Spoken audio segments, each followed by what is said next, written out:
So iPhone 7, some MacBook rumors, a lot of good stuff going on right now because in the past week, we're inching closer and closer to WWDC. Oh my gosh, Monday. It's going to happen on Monday. I'm so excited because this is the point where we learn where Apple is going. So past week there have been a lot of new rumors and details on the iPhone 7. Just wanted to cover it like usual in a little update video for you. So the iPhone 7 and 7 Plus have been leaked in case renders. So a company that's selling their own cases for these phones has went ahead and created listings to sell the cases early at the end of June. Now I don't know how accurate this is, but I gotta say they're very closely related to all of the rumors we've heard about the iPhone 7 and 7 Plus. So the iPhone 7 Plus has a smart connector cut out on the case. I honestly don't see what the heck that could be for. Like, if that smart connector is going to be used for something, I doubt it's going to have a cable that'll go and plug into it magnetically. It just doesn't make sense to me. But then again, Apple will enlighten us towards September, of course, at their event.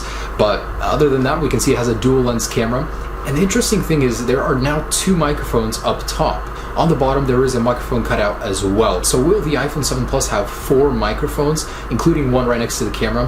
Very interesting. I mean, Apple is always trying to get better noise cancellation on their devices, so this would certainly make sense. Also on the iPhone 7, nothing really special. The lens does protrude on the camera as well, but overall it looks very, very similar to the current iPhone 6s. But hey, we already knew that, didn't we? There's going to be a 3-year cycle between new iPhones, so we're not going to be seeing major changes anymore. And I wanted to share these with you. So Martin Hajek, I think that's how you say it, he's actually a very, very beautiful concept artist. He's got a ton of great renders on devices. Before they were even released, he does basically concepts based on Rumours. So he's got a new set of the new iPhone 7 and 7 Plus, and they look fantastic. So from new angles, he's got the camera with a slight bevel to it, which I don't know if that's how it's going to be. We've seen a lot of concepts where it's either abrupt, like it is currently on the 6S, or it slopes up towards the lens. So I'm very curious how it'll be, but I definitely think it looks good. The antenna bands look very subtle, and the iPhone 7 Plus has that smart connector. So if you want to check these out in high resolution, be sure to visit the link down below in the description. This guy is very, very talented. I love all of his work, and this is a very accurate depiction of the iPhone 7 and 7 Plus. So the iPhone 7 is going blue. The latest rumor from Makatakara, a Japanese blog, is saying that Apple will be replacing space gray with a deep blue color. And this is sort of an image, little mock-up they gave us to go with it. Now, I don't know how I feel about this. The iPod Touch has a very similar color.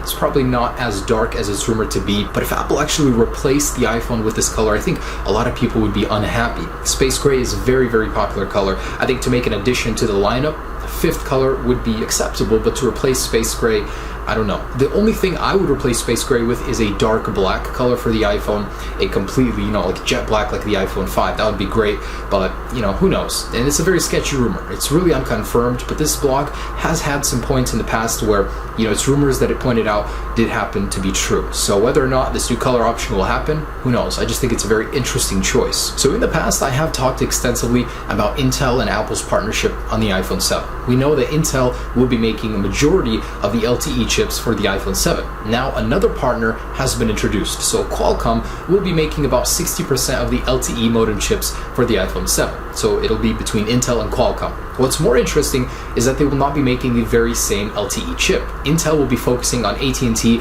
and some other major carriers in the USA, whereas Qualcomm will be working on Verizon and Chinese carriers. So not every iPhone 7 will have the same LTE chip, just like the iPhone 6s does not have the same manufactured A9 chip, one from Samsung and one from TSMC. So very interesting. I'm kind of curious to see how they perform, but officially on paper, Qualcomm's is superior. It has a download speed of 600 megabits, whereas Intel's only has 450. However, don't worry about which one you get, really, because at this point in time, carriers can't even provide 450 reliable megabits download speed, so you'll really never even reach it. So while we're on the topic of hardware, Bluetooth is about to come out with a new standard 5.0 next week. So this would actually bring 2 times the speed and 4 times the range of current Bluetooth 4.2 technology used in the iPhone 6s. And this is really good news. Apple, through every generation, often upgrades the Bluetooth standard of their devices, and the iPhone 7 will very likely have this. However, it's just a hunch. It's unconfirmed. I'm just thinking it's the logical step to upgrade the iPhone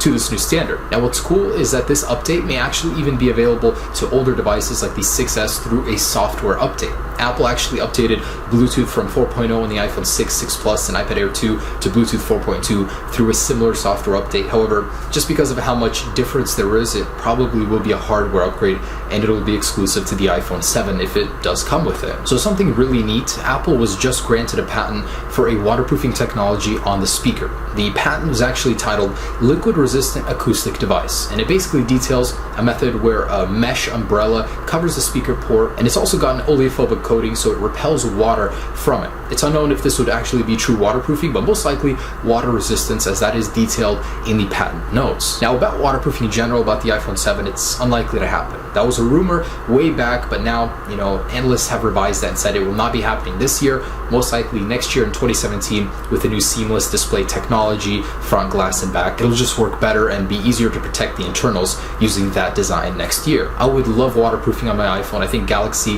is far ahead of Apple in terms of the technology they have in their S7 right now, but hopefully Apple does catch up, even if it's a year or two behind. And I just wanted to throw this in here. So Motorola has actually released new phones titled Z Force, and they have no headphone jack. So in case you were wondering if Apple is crazy in their quest for removing headphone jack, they're not. A lot of phone manufacturers are beating Apple to the punch and removing their own headphone jacks before Apple even gets to it. Apple knows the future. Even if we don't at this moment, they usually know where everything is going, and they'll prepare for it even earlier than people anticipate. So very last thing is this really cool concept of the MacBook Pro. So also Martin Hajek, and this is amazing. Based on the rumors, we knew that there would be an OLED panel on the very top that would replace the function keys, and oh my gosh, this looks so beautiful. Apple, I didn't know I would lust after something that doesn't exist this much. I mean, I want this very bad, so I'm hoping that this gets announced at Worldwide Developers Conference